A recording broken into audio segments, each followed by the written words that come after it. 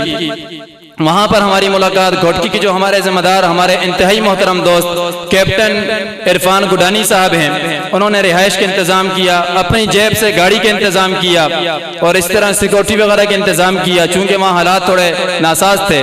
پھر ان کے بڑے بھائی محمد طارق گڈانی صاحب، وہ ہمارے ساتھ رہے مستقل سفر میں، بڑی خدمت کی۔ پھر آخری بات جو ہے کہ ہم آئندہ کیا چاہتے ہیں، اس سے پہلے ایک بات، میں ایک جنازے میں گیا، وہاں میں نے ایک بھائی سے یہ کارگزاری پیش کی اس کے سامنے۔ میں نے کہا ایک بندے نے خیر الامہ کا نام سنا، اس نے ہم سے رابطہ کیا، ہماری اس سے گفتگو ہوئی، کورس ہم کروا رہے تھے عقائد اسلام۔ اس نے گفتگو میں ملاقات کا مجھے کہا، ملاقات کے لیے میں پنڈی میں چلا گیا، اس سے فیصل مسجد میں ملاقات ہوئی۔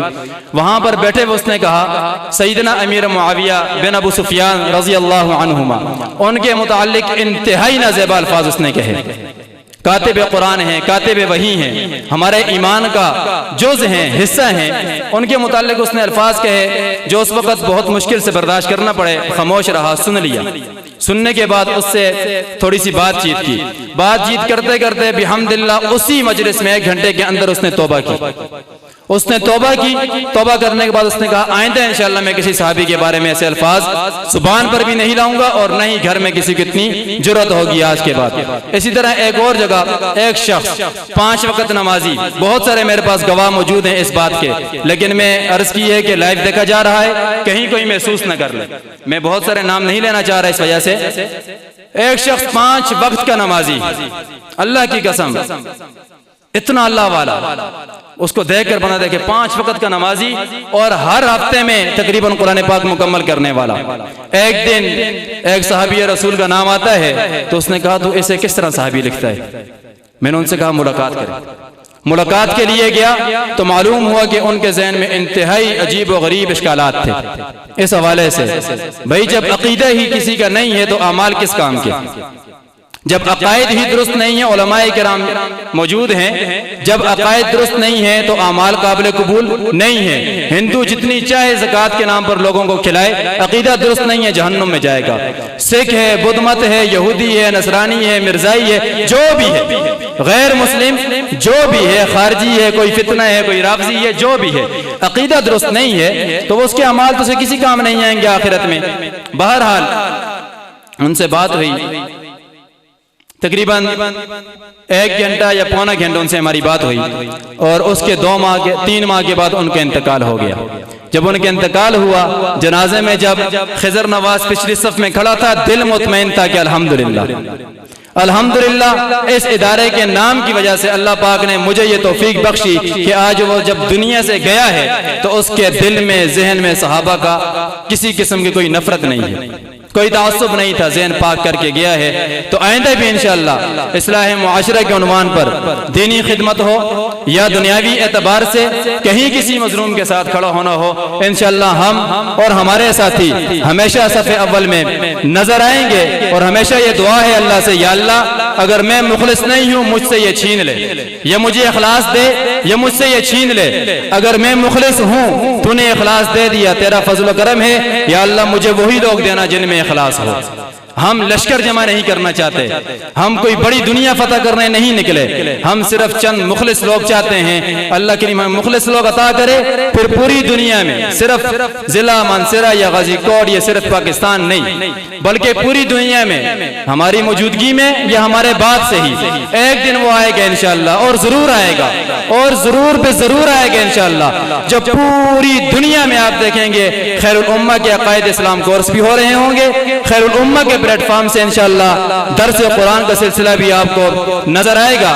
اللہ کریم سے دعا ہے اللہ کریم ہم سب کو اخلاص نصیب فرمائے۔ اپنے احباب یہاں تشریف لائے ہیں، بالخصوص اہل محلہ جنہوں نے میرے ساتھ تعاون کیا، اور میرے برادر کبیر حضرت مولانا مفتی محمد وسیم نواز صاحب جو کہ ہمارے ساتھ شامل ہیں شروع سے، انہوں نے بھی بہت تعاون کیا۔ اسی طرح سے حاجی محمد آصف صاحب، حاجی آصف صاحب کے ساتھ بھائی عابد صاحب ہیں، اور اس طرح سے بھائی امتیاز صاحب ہیں، بھائی اشتیاق صاحب ہیں، دیگر جتنے اہل محلہ ہیں جو ہمارے ساتھ مشورے میں شامل رہے، ان سب کا بھی انتہائی شکر گزار ہوں۔ جتنے دوست احباب لاہور سے سفر کر کے تشریف لائے، اور بالخصوص ہمارے استاذ محترم، انہوں نے ہمیشہ شفقت فرمائی، آج بھی یہاں تشریف لائے، الفاظ نہیں ہے، شکریہ کیسے ادا کروں، ایک ہی دعا ہے، اللہ سب سے راضی ہو جائے۔ والسلام علیکم ورحمۃ اللہ وبرکاتہ۔